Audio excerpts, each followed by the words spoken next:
자, 그럼 이렇게 즐거운 금요일을 계속해서 에너지를 불러일으켜 주실 두 분의 전문가를 소개하겠습니다. 레몬리서치의 김민수 대표, 한국투자증권의 염정 팀장 나오셨습니다. 어서 오십시오. 안녕하세요. 네, 안녕하십니까.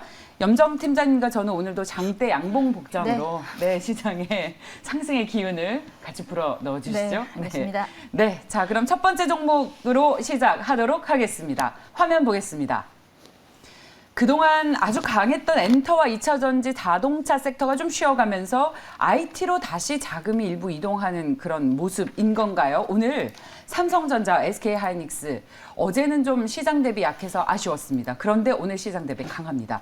반도체 대장이 다시 갈 자리일까요? 두 분의 의견부터 보겠습니다. 네, 자.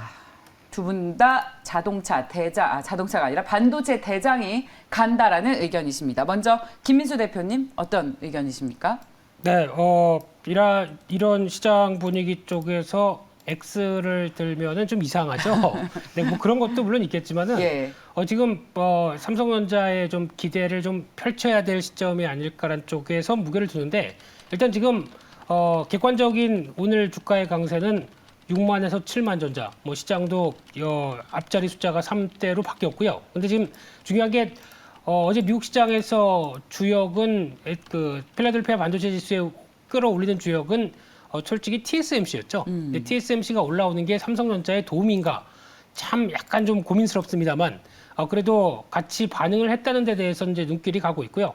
TSMC가 내년에 특히 이제 일본에서 이어지고 있는 일본에다가 이제 22인치에서 28인치인가요? 이 정도 28인치 나노급, 그러니까 약간 좀 구형입니다. 이쪽 공장을 세운다고 했는데 그런 쪽에 대해서 같이 영향을 키우고 뭐 실적 전망치를 올렸다는 부분들은 좋은데 비메모리 쪽이죠. 이쪽에 대한 강화 흐름들인데 그러면 이제 삼성전자가 같이 또 이를 또 쫓아가야 된다라고 하게 되면 솔직히 비메모리 쪽 이번에 앞으로 3배 정도 캐파를 늘린다라고 하고 거기를 또 EUV 공정까지 감안을 해서 나오는 변화까지 보게 되면 이쪽이 이제 쉽게 말씀드리면 수주가 나와야 되겠죠. 그쪽에 꾸준히 우리도 수주를 받으면서 쫓아간다라고 하는 단서가 좀 나와야 될 것 같고요. 두 번째는 메모리 쪽에서 지금 가격은 별 의미가 없을 것 같고 DDR5죠. 이쪽으로 빨리 전환돼서 가격을 제대로 잘 받을 수 있느냐 여부가 가장 큰 관건으로 보여지고 있고요. 마지막으로는 또 미국 투자나 아니면 M&A 관련된 얘기들도 확정이 돼야 삼성전자의 날개를 달 텐데 근데 제가 드리고 싶은 얘기는 일단 단기적인 저항이 있습니다. 71,500원. 여기는 삼성전자의 저항이 되는 자리다 보니까 지금부터 그동안 팔았던 외국인들이 다시 매수로 꾸준히 들어오기 시작을 해야 변화가 나올 자리라고 생각됩니다. 그렇기 때문에 1차로 이 부분의 수급 변화와 그리고 또 71,500원 안착이 확인되는지가 더 중요하다고 보여지고 있는데 지금 기점에서 삼성전자를 다시 저가 매수하는 것도 좋겠지만은 제가 보기엔 추세로 움직인다고 하게 되면 5셋이라고 하는 또 이쪽이 계속 강화될 걸로 보여집니다. 주가도 많이 빠졌습니다. 그렇기 때문에 그쪽을 더 챙기는 게 맞지 않느냐라는 관점 쪽에서 삼성전자도 좋겠지만 그쪽 관련된 대표적으로 뭐 넷패스 쪽 최근에 어떤 지금 FOPLP 관련된 쪽에서 기술 여러 가지 얘기가 많이 나오고 있는 상황들이고요. 그래서 아마 어떤 눌렸을 때 넷패스를 계속 관심 있게 보시고 아니면 넷패스 아크 정도 테스트 업체죠. 이런 쪽도 계속 관심 있게 보셨으면 좋겠습니다. 예, 어제도 그렇고 오늘도 이렇게 끼 있는 종목을 같이 소개를 계속 해주시는군요. 그 사실 삼성전자, SK하이닉스 그동안 갑자기 새로운 뉴스가 나온 건 아닌데 이렇게 동반해서 오르는 것을 보니까 이제 뭐랄까요, 시장이 점점 바닥을 찍고 돌아서면서 그동안 힘이 없었던 종목군들로 또 자금이 움직이는 것이 아닌가 라면서 수급 개선에 대한 기대를 저는 좀 가지고 있습니다만 염정 팀장님께서는 어떤 관점으로 보고 계십니까? 네, 뭐 말씀하신 대로 일단 수급 차원에서 봤을 때요. 삼성전자 오랜만에 외국인들의 매수세가 오늘 좀 오전장에 들어오고 있다라는 점입니다. 뭐 어제 같은 경우 사실 코스피, 코스닥 같은 경우는 3%대 급등을 한 와중에도 사실 삼성전자 반도체 쪽은 움직이지 못했다라는 점에서 오늘 그에 대한 어떤 조금은 좀 보복 심리가 좀 있지 않을까라는 생각이 좀 들고 있고요. 저는 사실 저도 오를 드렸는데 처음에 김민수 대표님 말씀하신 의견과 사실 거의 비슷합니다. 이런 분위기에서 반도체 다시 안 간다라고 말하기도 어려운 부분이긴 한데요. 사실 좀 어렵습니다. 삼성전자 같은 경우는 계속해서 뭐 LCD 가격 하락이라든지 그리고 D램 가격의 하락에 대한 부분이 이야기가 나오고 있는 부분은 실적에 대한 모멘텀이 그렇게 그렇게 긍정적이지는 못한다라는 부분을 사실 어느 쪽으로 포커스를 맞춰야 될지 사실 조금은 좀 애매한 상황이고요. 어제 같은 경우에 대한보복에 대한 부분 그리고 간밤에 이제 필라델피아 반대토 지수에 대한 부분이 이제 상승을 하면서 오늘 그런 분위기가 좀 이어졌다라고 좀 생각을 하고 있습니다. 저도 뭐 적극적으로 삼성전자를 재매수하시는 시점이라기보다는요. 오히려 이제 반도체 섹터에서 좀 많이 빠진 장비주라든지 이제 관련 종목들, 이제 삼성전자, SK 하이닉스 외에도 이제 조금은 중소형주 중심으로도 최근에 낙폭이 워낙에 컸다라는 부분에서 다시 한번 그쪽으로 좀 관심을 가져보시는 게 어떻겠나라고 생각을 하고 있습니다. 네. 네. 대표주보다는 이제 그야말로 소부장 주식에 더 관심을 가지라고 하시는 말씀은 낙폭이 더 컸기 때문인 것입니까? 솔직히 이런 표현들에서 좀 죄송한데 예. 대형주는 최근에 좀 관심이 좀 떨어집니다. 네. 왜냐하면은 동의하세요. 네. 강한 동의. 네, 동의를 이끌겠습니다. 왜냐하면은 네. 대형주는 아무래도 공매도 부담들이 있고 또 이제 중소형주급이 그나마 난 게 살짝 좀 덜하죠. 하지만 마찬가지로 변동성은 심합니다. 네. 그런데도 불구하고 기회 요인들을 노린다라고 하게 되면 좀 왜곡이 좀 덜할 수 있게 매수자가 몰렸을 때 움직이는 변화까지 움직인다라고 하게 되면 그나마 중소형주가 더 답안이 될 수 있겠다는 쪽으로 보면서 매매도 계속 그쪽으로 합니다. 네. 그러니까 그 지금 전반적으로 시장에 대한 부담이 있기 때문에 중소형주가 더 낫다는 말씀이신 거죠? 뭐 좀 대형주가 이끌고 다시 한번 좀 장이 강하게 올라가는 장의 움직임이라기보다는 최근에 이제 낙폭이 좀 과대했던 부분이라든지 최근에 다시 또 저평가 받고 있는 종목들에 대한 부분을 차라리 매수하시는 게 단기적인 관점에서 오히려 좀 수익률이 더 좋지 않을까라고 생각하고요. 저도 이제 계속 말씀드리지만 지금 시장은 대형주가 이끄는 장은 좀 아니다. 아직은 그런 분위기까지는 아니다라고 좀 보고 있습니다. 예. 낙폭이 컸던 대형주들을 지금 살 수 있는 기회는 아닙니까? 그럼? 사실 좀 조심스러운 부분이 없지 않아 있습니다. 이제 시장에 대한 전반적인 방향성이 만약에 다시 또 꺾이게 된다면 또 가장 또 피해를 볼 수 있는 게 대형주이기 때문에요. 대형주를 지금 시점에서 적극적으로 뭐 매수하신다라는 관점으로 좀 말씀드리기 좀 어려울 것 같습니다. 대형주는 쉽게 말씀드리면 그냥 외국인 살 때 외국인들이 적어도 한 5, 6천 원 사고 시장에서 그리고 또 기관도 동참해주고 거기다 움직임이 나오는 게 가장 좋겠지. 지금 분위기 쪽에서 일단은 최근에 2,000대에서 2,900에서 3,000까지 올라올 때 외국인 선물만 끈 거죠. 그렇죠. 네. 외국인은 안 샀죠. 그렇죠. 선물은. 네, 그것까지 확인이 돼야 좀 더 탄탄하게 움직이지 않을까라는 제 뇌피셜입니다. 네. 이렇게 두 분이 아주 활발하게 얘기해 주시니까 너무 좋습니다. 요즘 그 시장에 대한 전망이 엇갈리는 만큼 대형주 투자 의견도 사실 굉장히 다양합니다. 저희 방송에서 대형주를 저가 매수의 기회로 활용하자는 얘기도 적지 않게 해주고 계시는데 두 분께서는 지금 아직 시장에 대한 부담이 있는 만큼 반도체 대장이 끌면 반도체 대장을 사는 것이 아니라 그 밑에 있는 이제 소부장이나 소재 업체들에 주목을 하자라면서 저희 김민수 대표께서는 네페스 아크를 관심 있게 보고 있다는 말씀까지 해주셨습니다. 자, 다음도 저희 IT인데요. 보겠습니다. 다음은 LG 디스플레이를 좀 보려고 합니다. 그동안 사실 그 많은 투자자분들이 LG 디스플레이 올 초에 좋다 그래서 많이들 매수하셨는데 아주 큰 배신감을 가지고 계십니다. 그런데 오늘 오랜만에 시장 대비 반등폭이 커서요. 역시 LG 디스플레이도 바닥을 좀 다진 것인지 이제 LG 디스플레이로도 수급이 이동을 할 수가 있는 것인지 한번 두 분의 의견을 듣고 싶어서 선정을 했습니다. 상승세 더 이어지겠습니까? 두 분의 의견 보겠습니다. 엇갈리고 있습니다. 자, 쉽지 않죠. 그럼 먼저 염정 팀장님께서 상승세가 더 간다라고 하시는 논리가 뭔지 들어보겠습니다. 네, 상승세가 뭐 사실 간다라기보다 최근에 낙폭이 너무 컸다라는 부분으로 말씀을 드릴 수 있겠고요.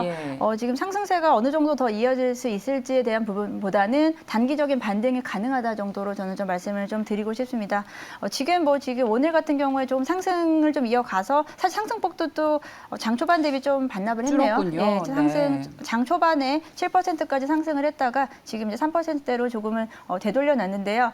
정고점 27,000원 수준 대비하면 너무 많이 빠졌기 때문에 지금 사실 좀 가지고 계시는 보유자분들께서는 좀 어려운 영역이라고 볼 수 있는데 신규 매수 구간보다는 오히려 이제 좀 추가 매수로 평균 단가를 낮추는 지금 시점이다라고 좀 생각을 하고 있습니다. 그러니까 LG 디스플레이 같은 경우는 최근에는 LCD 가격에 대한 하락으로에 대한 부담감이 있고요.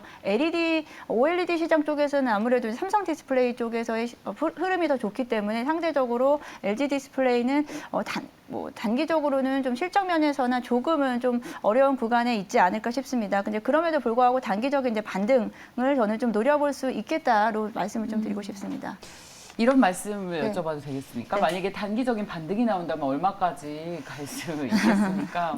많이 빠진 것에 대한 반말 매수세가 들어온다는 말씀이신 거잖아요. 네네, 그렇죠. 네, 뭐 얼마까지? 19,500원 막 드리겠습니다. 그래서 네, 그 정도가 일단 한계로 보입니다. 예. 그러면 저희 그 김민수 대표님과 얘기를 하는 동안 연장 팀장님 좀 더 봐주시겠습니까? 다시 여쭤보겠습니다. 네. 단순히 기술적인 반등 이외에 상승을 이끄는 요인이 있을까요, 대표님? 일단 딱 두 가지로 봐야 될 것 같습니다. 네. 첫 번째는 최근에 LG 디스플레이 많이 빠진 이유가 아이폰 때문이죠. 그러니까 LG 디스플레이, LG 노텍, BH 이 정도가 아이폰 관련주로 보이는데 아이폰 출하량 한 1,000만 대 줄인다면서요. 그러다 보니까 충격 때문에 좀 밀렸는데 오늘은 또 애플 측에서 바로 얘기했습니다. 오더 컷 no 예, 이런 거 없다라고 네. 영어로 얘기했죠. 네, 근데 부인하다 보니까 무슨 뜻입니까? 영어로 물어봐야 되는데 영어로 물어볼 수가 없다 보니까 그래서 이쪽에 대한 부인이 나오다 보니까 일단 반등이 들어오는 자리로 보여지고 있고요. 또 하나 두 번째는 아까 팀장님 얘기하셨던 것처럼 정확하게 지금 시장에서 디스플레이 시장이 위축되고 있죠. LCD가 작년 같은 경우는 언택트 쪽에 바람 불면서 계속 부각받다가 올해 이번에는 이제 수요 끝났다라는 관점 쪽에서 그렇죠. 그 가격들도 빠지고 또 중국 업체들도 계속 어떤 좀 여러 가지 좀 어지러운 그러니까 공급이 계속 늘어나다 보니까 계속 싼 가격의 패널을 그렇죠. 요즘 공급하니까 누가 LCD 중국산 LCD를 누가 보겠습니까? 하지만 걔네들은 계속 생산하고 있고 그런 쪽에서 OLED로 가야 되는데 OLED 쪽에서 이제 중요한 거는 계속 투자를 하고 있고 이제 생산이 이제 계속되다 보니까 아직 정확한 이제 수익 국면으로 빠르게 전환되기가 아직은 투자를 계속해야 된다는 입장이다 보니까 이게 빠르게 전환이 돼서 어느 정도 자리를 잡아야 되겠죠. 근데 이게 아직까지는 또 지금 OLED TV 쪽으로 강화되면서 나오는 게 시간이 좀 필요하다라고 하게 되면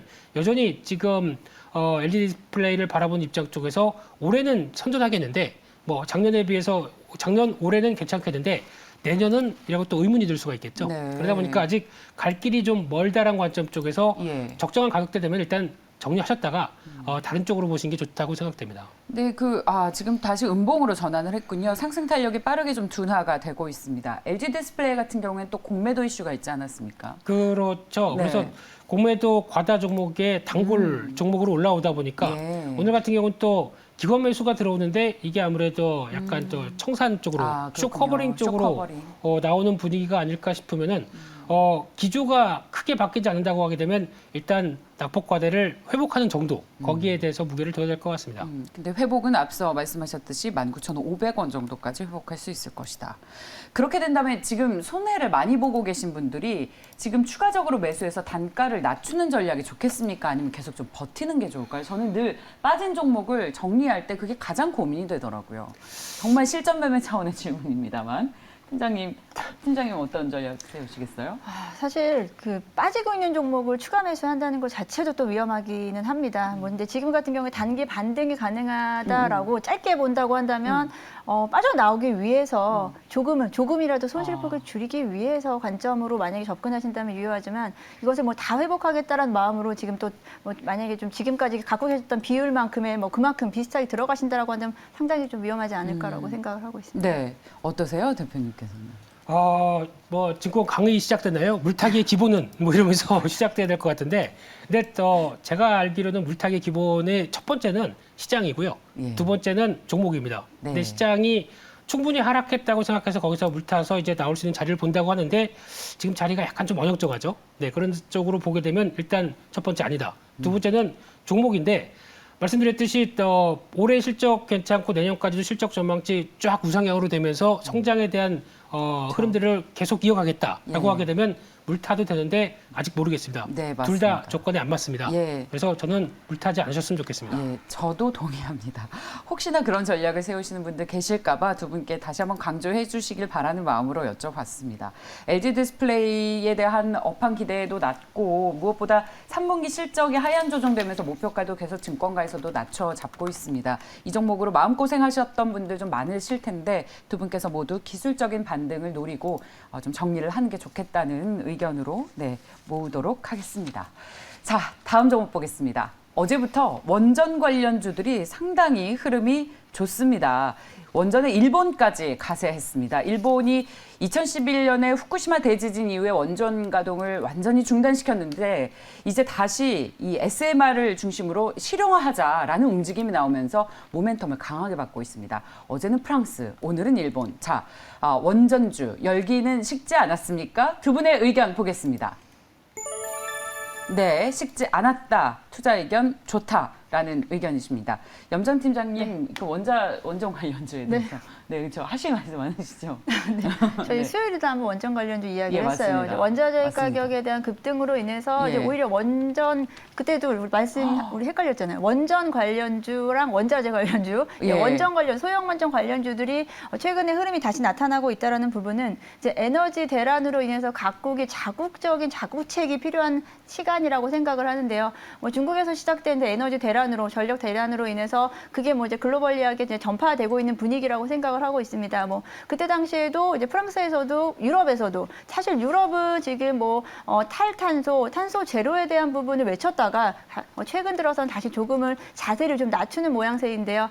프랑스에서도 이제 원전에 대한 소형 원전에 대한 부분을 다시 한번 검토하겠다라는 부분, 오늘도 또 일본에서도 소형 원전 관련해서 이야기가 나오고 있습니다. 이런 부분들은 단기적으로 이제 전력이라든지 에너지 쪽에 대한 부분을 어떻게 해서라도 좀 약간 수급을 만들어내야 되기 때문에 이제 그런 모양새들이 계속 나타나고 있는데요. 그런 부분에서 오늘 일진파워가 사실 지금 상한가 들어갔어요. 상한가 제가 계속 이제 웃은 이유가 사실 저도 이제 원전주를 사서 이제 방송 전에 팔았습니다. 근데 보니까 상한가 올라갔네요. 네. 그래서 웃었고요. 원전주. 헛웃음이죠? 기회는 또 축하드리고요. 그래서 이렇게 헛웃음을 지으셨군요. 네, 어쩔 수 없는 거죠. 물어드리세요. 그 티켓 하나 드리세요. 그래 라흐마니노프를 들으시면 마음을 좀 이게 좀 다정하도록 하겠습니다. 원전주는 이제 이 흐름은 계속해서 이어질 수 있을 거다라고 생각을 하는데 사실 이렇게 좀 조금은 어떻게 보면 약간 테마적인 성격이 있습니다. 원전주는 한 번씩 계속해서 테마 성격으로 올라오고 있는데요. 이런 부분들에서 너무 좀 장기적인 추세라기보다는 저는 좀 단기적으로 조금은 좀 간격을 두고 이 기간 단위로 매매를 하시는 게 어떻겠나라고 조금은 더 좀 실용적인 부분에서 좀 말씀드리고 싶습니다. 네네, 늘 얘기를 하셨죠. 원전 관련주는 이렇게 정책 이슈가 나올 때 뜨겁게 상승을 하다가 또 금방 꺼지기도 하기 때문에 단기로 보자라는 말씀을 늘 해주셨고 김민수 대표께서는 일진파워는 이제 문을 닫아버렸습니다. 혹시 다른 종목, 문을 열 종목이 있겠습니까? 네, 원전 관련주다 보니까 비슷한 원준? 네, 죄송합니다. 원준이라는 종목은 다른 종목입니다. 깜짝 놀랐어요. 신규 상장 신규 상장주. 그것도 괜찮아 보이긴 하는데 신규 상장주다 보니까. 근데 원전 쪽을 얘기할 때 가장 오늘 보니까 소형 원전 관련된 종목들이 강하네요. SMR. 네, 그게 아니라 소형주. 그러니까 서전기전, 뭐 HRS, 뭐 보성파워텍 이런 종목들이 강한 거 보니까. 일단 메인스트림, 뭐 두산중공업이나 한전산업, 한전기술 이런 게 아니라 이쪽이 움직인다는 얘기는 약간 또 작은 쪽을 더 보고 있는 시장의 특성이라고 봐야 될 것 같은데, 일진파워의 강점은 그거 같습니다. 즉 쉽게 말씀드리면 정비 시장이라는 데 대한 어떤 확대, 그러니까 즉 약간 좀 후차적인 분위기죠. 그러니까 SMR이 커져서 정비 시장도 같이 커지게 되면 그에 따른 기대도 이어진다라고 보는 분위기도 있다 보니까 약간 직접적인 상황들은 좀 아닐 수도 있다라는 쪽은 눈길이 가는데 그래서 지금 아마 원전 관련주 오늘 또 강하다 보니까 추격 매수 하시려고 하고 너무 긍정적으로 보시려고 하실 수도 있는데 제가 보기에는 원전 관련주의 핵심은 에너지 가격의 강세랑 같이 연동된다고 봐야 될 것 같습니다. 즉 유가 강하고 천연가스 강하게 되면 이렇게 강하다 보니까 원자재 필요성이 더 높아지는 거 아니야? 과거에 신재생 에너지가 이랬었죠. 근데 그런 움직임이 거의 유사하게 나온다고 봐야 될 것 같고 오히려 유가가 하락한다. 그러면 원전 관련주의 힘이 또 빠질 수도 있습니다. 그렇기 때문에 이 부분을 연동하시면서 보시게 되면 지금 여기서 따라가기에는 부담스럽겠죠. 하지만 계속 또 관심 있는 테마는 될 수 있다는 쪽에서 눈길은 가시되 어떤 유가의 동향과 같이 비교해 보시면서 대응하시는 게 어떨까 싶습니다. 유가가 계속해서 상승하면 원전 관련주도 추가적인 상승이 가능하겠다, 대안으로. 그렇습니다. 그런 말씀이시죠. 그렇다면 앞으로 유가 계속 상승이 예상이 되는 만큼 관심 지속적으로 가져도 되겠습니까? 근데 매매 차원은 유가가 하락할 때 들어가는 게 낫겠죠. 오히려 타이밍을 맞춘다고 하게 되면. 그래서 지금 유가랑 천연가스 같이 가격 동향 보시다가 오히려 또 노리신다라고 하게 되면 그때 눌림목은 거기서 나올 가능성이 높기 때문에 그를 이용하셨으면 좋겠습니다. 네, 잘 알겠습니다. 자, 마지막으로 원전 관련주까지 살펴봤습니다. 레몬리서치 김민수 대표, 한국투자증권의 염정 팀장이었습니다. 자, 말씀 잘 들었습니다. 감사합니다.